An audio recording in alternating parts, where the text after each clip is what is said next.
काश वे ये सवाल पूछने लग जाएं कि आप हमारे वोटों का इस्तेमाल करके सत्ता की मंजिल तक पहुंचते हैं, सत्ता के सिंहासन तक पहुंचते हैं, लेकिन हम तो वहीं के वहीं खड़े रहते हैं। मुझे यह लगता है ये जो जाति गणना है उसके आंकड़े अगर सही रूप से देखा जाए तो ये लोग जो खुश हो रहे हैं उनको डराने वाले हैं। अगर उनसे यह सवाल पूछ लिया जाए कि अति पिछड़ा अब तक अति पिछड़ा क्यों है, उसके जीवन स्तर में सुधार क्यों नहीं हुआ, और जिस दिन जनता जाग जाएगी उस दिन ये इस तरह की राजनीति करने वाले लोग इस तरह का एजेंडा करना भूल जाएंगे। दरखास्त है, आप चाहे किसी भी जाति से हो, किसी भी समाज से हो, आप मौका मत दीजिए किसी को भी, किसी भी राजनीतिक दल को जो आपके कंधे का इस्तेमाल करके सत्ता तक पहुंच जाए। आप हाथों को काम दीजिए, रोजगार दीजिए, स्वाभिमान का जीवन दीजिए। सरकारी खैरात नहीं चाहिए। काश लेने वाले लोग अगर इस तरह से बोलने लग जाएं तो यकीनन देने वालों का भी दिमाग ठिकाने आ जाएगा। 21वीं सदी का दौर है साहब, कब तक हम अपने आप को इस्तेमाल होने देंगे? जाति के आधार पर, धर्म के आधार पर लोग आकर के हमारा इस्तेमाल कब तक करते रहेंगे, इस बात पर सोचना है। नमस्कार, मैं संजय सनम, आप देख रहे हैं डिजिटल फर्स्ट न्यूज।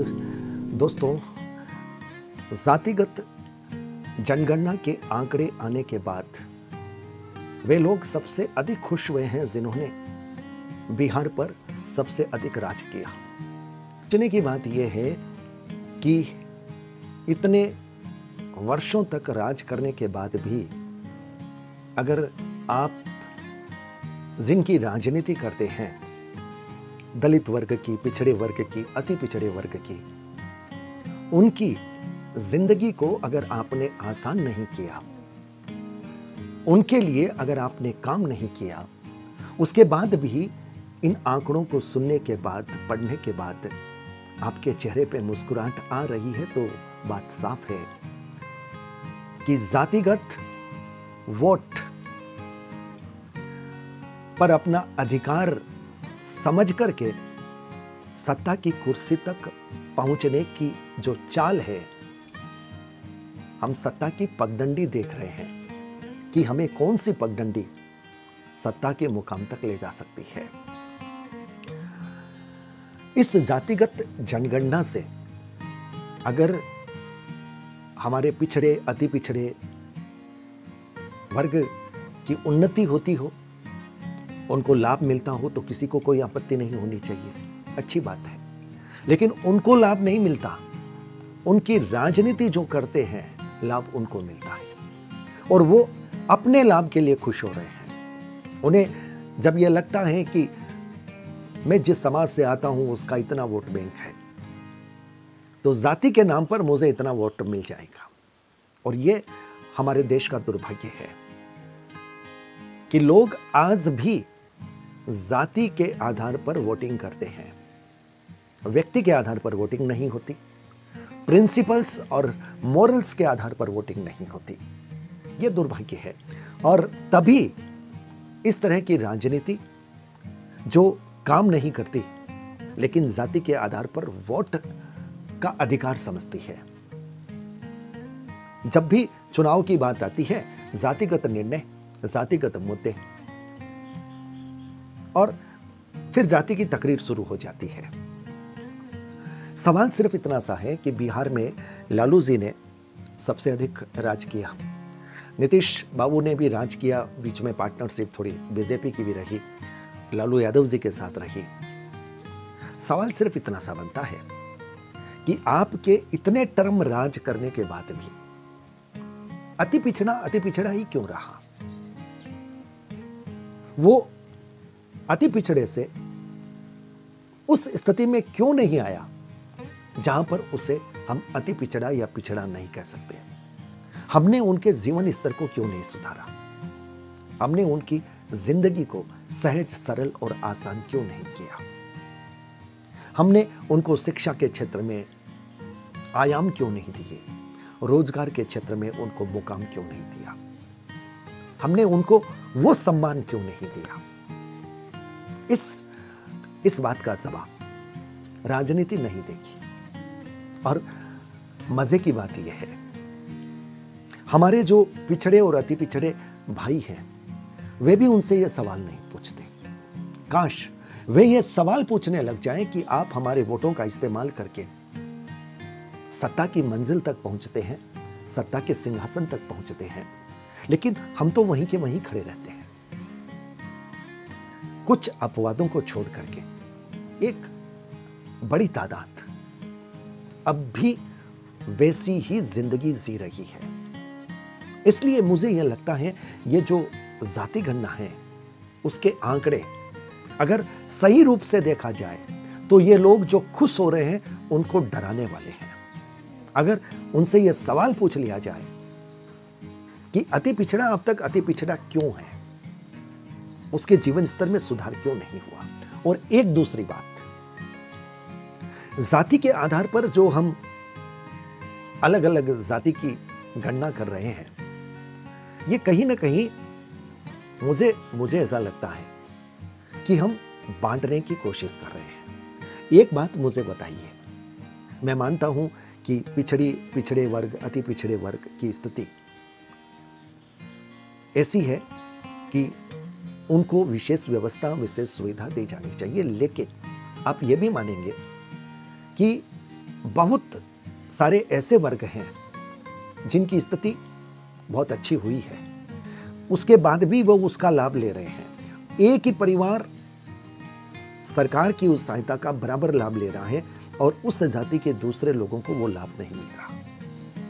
एक और बात,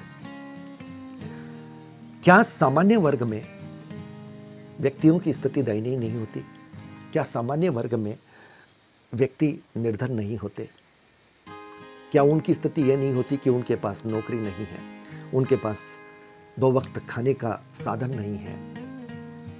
क्या नहीं होता ऐसा? फिर उनके साथ भेदभाव क्यों? जाति के आधार पर यह जो सुविधा मिलती है, इस पर पुनर्विचार करने की आवश्यकता है। हमें समाज के सभी वर्गों को लेना चाहिए। जहां पर भी कमजोरी है, उस कमजोरी को दूर करना सभी राजनीतिक दलों की जिम्मेदारी बनती है, यह उनका राजनीतिक धर्म बनता है। लेकिन हमने सामान्य वर्ग को एक तरफ कर दिया। सामान्य वर्ग में भी ऐसे लोग हैं जो मजदूरी का काम करते हैं, उनका घर खर्च नहीं चलता, उनकी जिंदगी बड़ी विकट है। कुछ की स्थिति बिल्कुल वैसी है जैसे हमारे अति पिछड़े भाई, पिछड़े वर्ग की स्थिति है, लेकिन उनके लिए कोई बात नहीं करता, उनके लिए कोई आवाज नहीं उठाता। और सामान्य वर्ग को निश्चित रूप से यह लगता है कि सामान्य वर्ग में जन्म लेना शायद उसका गुनाह है, क्योंकि कुदरत ने वो समृद्धि नहीं दी और सरकार जो हमारे दूसरे भाइयों को देती है वो उनको नहीं देती। लेकिन कोई भी राजनीतिक पार्टी, कोई भी राजनीतिक दल सामान्य वर्ग की इस पीड़ा पर कोई विचार नहीं करता, कोई करना भी नहीं चाहता, क्योंकि उनको वोट बैंक चाहिए। और जब जातिगत गणना से ऐसा आता है कि इतने परसेंट पिछड़े, इतने परसेंट दलित, इतने परसेंट अति पिछड़े, ये मिलकर के अगर 60% हो गए, 65% हो गए, फिर हमारी तो बल्ले बल्ले, हम तो जीत गए। और इस समीकरण से कई बार नहीं बल्कि अधिकांश बार हम योग्य प्रत्याशियों को नहीं ला पाते। हम अपनी जाति को देखने के चक्कर में हम उसको नहीं ला पाते जो एक नजर से जहां भी कमी देखेगा वहां पर सुधार करेगा, लोगों का विकास करेगा। मुझे कई बार ऐसा आश्चर्य भी लगता है कि जब राजनीति या सरकारें सुविधाएं देती है, राशन देती है, नियमित रूप से जो ये सुविधाएं देती है, ये क्या है? क्या सरकार को ये करना चाहिए? केंद्र सरकारें भी जो राशन योजना वगैरह चला रही है और प्रदेश की सरकारें भी जो चला रही है, क्या ये सुविधा देने से हमारे जो पिछड़े, अति पिछड़े जो भाई हैं जिनको आप सुविधा दे रहे हैं, उनका जीवन स्तर सुधर जाएगा? नहीं सुधरेगा। उनका जीवन यापन करना ही, और इस रूप में करना कि उनके महीने का महीना राशन मिल जाए और उनको खाने पीने का सामान मिल जाए और फिर उनका वोट हमारे पास आ जाए, ये क्या है? गिव और टेक पॉलिसी तो है। अच्छा ये होता कि हम उनके हाथों को काम देते, उनको पैरों पर खड़ा करते, उनकी जिंदगी को स्वाभिमान की जिंदगी बनाते, उनके हाथ मांगने के लिए नहीं उठते, उनके हाथों को इतना सशक्त बनाते कि वे अपने किसी भी भाई को कमजोर देखते तो वो उसकी सहायता कर सकते थे।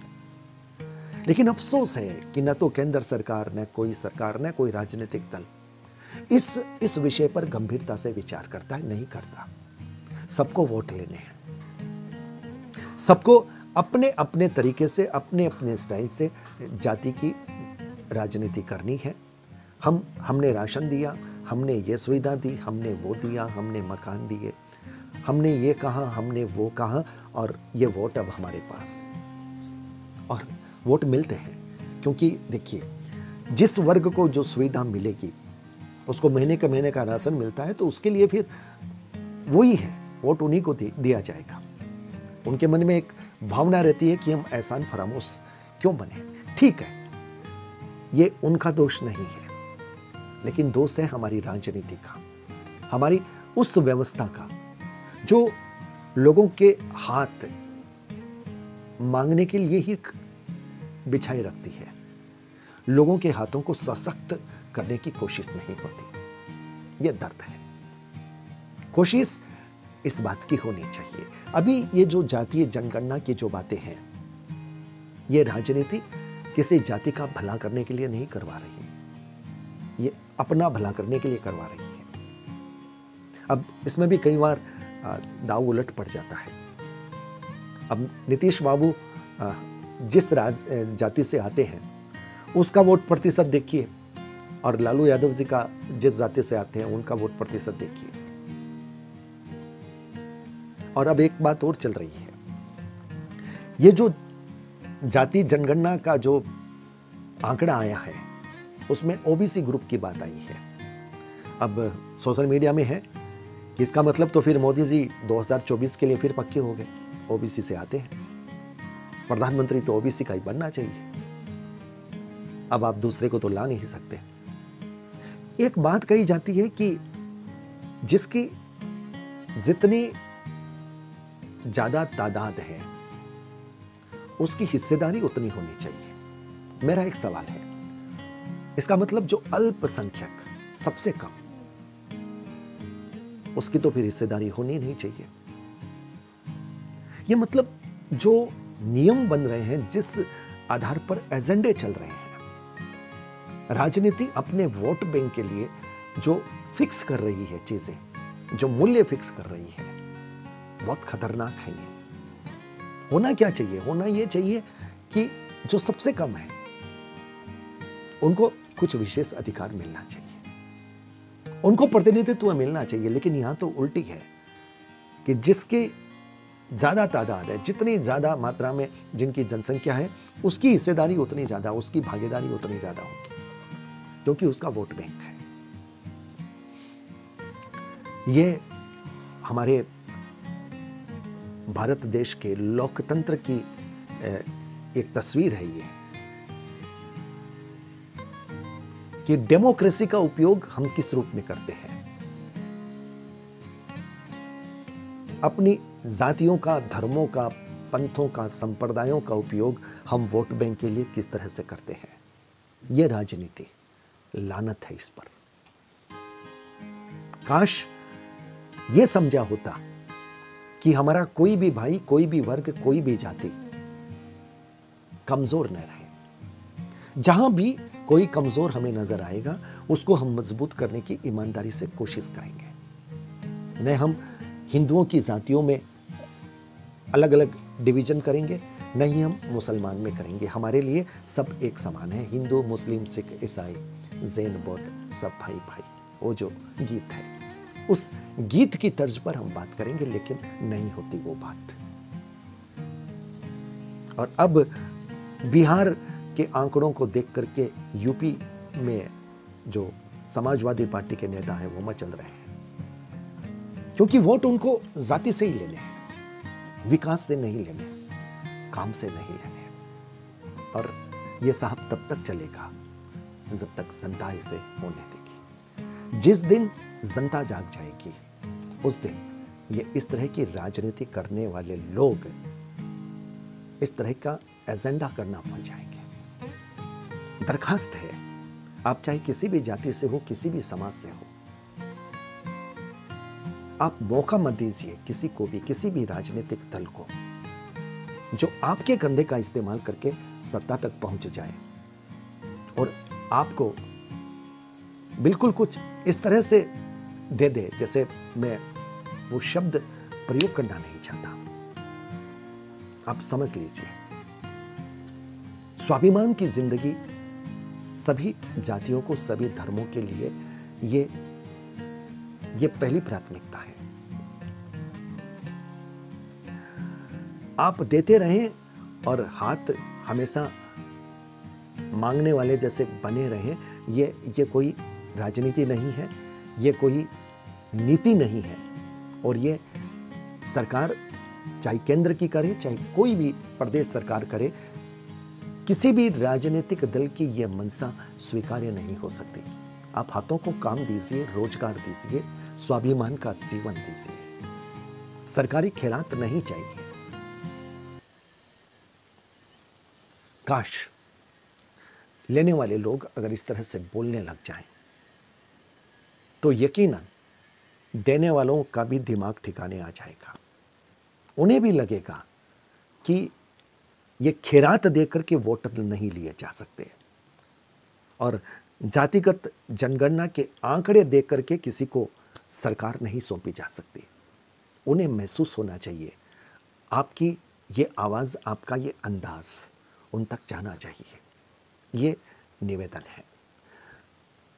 मैंने कल से कुछ सूचनाएं, खबरें जो सुनी और उसके बाद सत्ता के समीकरणों का जोड़ तोड़ सोशल मीडिया के प्लेटफॉर्म पर सुना, तो फिर मुझे हैरत हुई, मुझे आश्चर्य हुआ। 21वीं सदी का दौर है साहब, कब तक हम अपने आप को इस्तेमाल होने देंगे? जाति के आधार पर, धर्म के आधार पर लोग आकर के हमारा इस्तेमाल कब तक करते रहेंगे? इस बात पर सोचना है।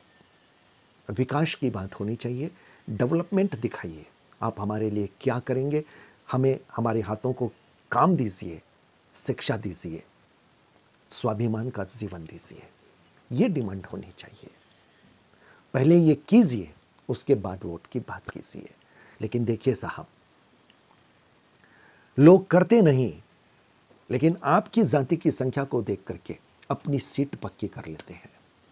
और आप ऐसा कब तक होने देंगे, यह तय आपको करना है। बहुत बहुत आभार। नमस्कार।